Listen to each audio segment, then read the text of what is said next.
Ba al dakizu errenteriak harremana duela munduko hainbat herrialderekin?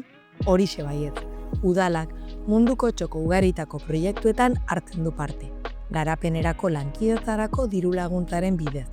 Hala, 2024an 11 proiektu lagundu ditu diruz Amerika eta Afrikako herrialdeetan barna.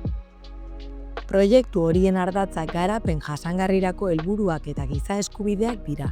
Helburuen artean dira esate baterako, genero berdintasuna eta emakume zein haurren ahalduntzea, kalitatezko hezkuntza bermatzea eta osasuna eta ongizatea bermatzea. Urteak daramatza udalak hainbat eragile eta elkarterekin lankidetzan. Helburu horiek bete daitezen, denontzat bidezkoagoa den gizarte bat eraikitze aldera.